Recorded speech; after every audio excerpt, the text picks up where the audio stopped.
The fappening, a word born from the dark corners of the internet, a twisted mix of mockery and fascination. But behind the memes and headlines, it was one of the largest and most disturbing digital privacy breaches in modern history. August 2014, the internet wakes up to chaos. On 4chan's/B board, anonymous users begin posting what appeared to be private photographs of dozens of celebrities. Within hours, the images are mirrored across Reddit, Imgur, Tumblr, and hundreds of smaller forums. By nightfall, it isn't a rumor anymore, it's an avalanche. Jennifer Lawrence, Kate Upton, Kirsten Dunst, Mary Elizabeth Winstead, Kaylee Cuoco. Hundreds of well-known figures, actors, athletes, and models all had their private photos stolen and spread to millions.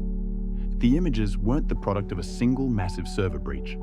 They were the result of hundreds of individual hacks, carefully orchestrated over years, exploiting both technology and human weakness.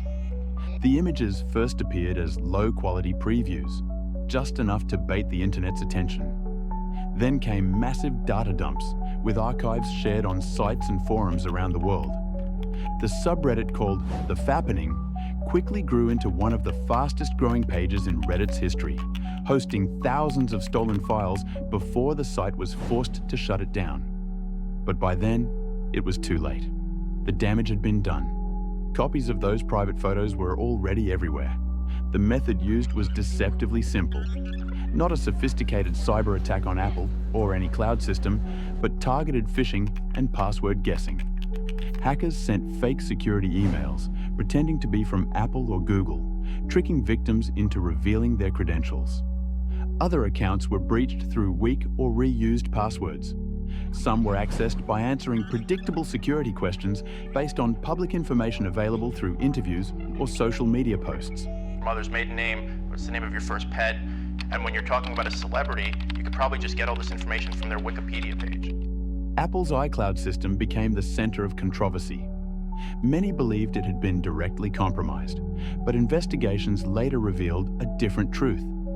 The attackers exploited the Find My iPhone interface and used automated password guessing tools before Apple added stronger rate limits.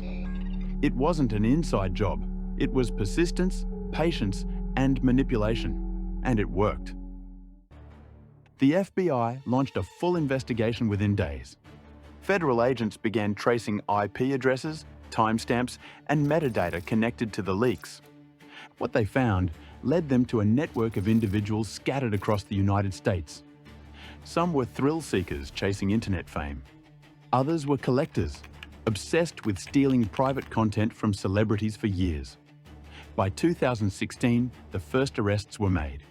Ryan Collins of Lancaster, Pennsylvania, pleaded guilty to hacking dozens of iCloud and Gmail accounts in a phishing scheme. He was sentenced in October 2016 to 18 months in federal prison. Edward Majurczyk of Chicago admitted to a similar phishing scheme affecting over 300 accounts. He was sentenced to 9 months in prison and ordered to pay restitution. George Garofano of North Branford, Connecticut, pleaded guilty to unauthorized access for hacking more than 250 Apple iCloud accounts. He was sentenced in August 2018 to 8 months in prison, followed by supervised release and community service. Emilio Herrera of Chicago also pleaded guilty to unauthorized access to protected computers. He was sentenced to 16 months in prison. Christopher Brannon, a former high school teacher from Virginia, admitted to accessing over 200 online accounts, including celebrities' iCloud, Yahoo, and Facebook accounts, and was sentenced in March 2019 to 34 months in federal prison. But for many victims, justice came too late. For the celebrities, the emotional and psychological toll was immense. Jennifer Lawrence, one of the most high-profile victims, called it a sexual violation. She said, "It's not a scandal, it's a crime." Mary Elizabeth Winstead spoke out early, warning that the stolen photos had been deleted long before the leaks, meaning the hackers had kept copies for years. For many, careers continued, but the trauma lingered. Every new headline, every re-upload reopened the wound. As the legal proceedings unfolded, more details emerged about the hackers' motivations. They weren't professional cybercriminals. They weren't part of a global conspiracy. Most were ordinary people, tech-savvy, curious, and morally detached. They exploited technology not for money, but for control, validation, and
are in a connected world.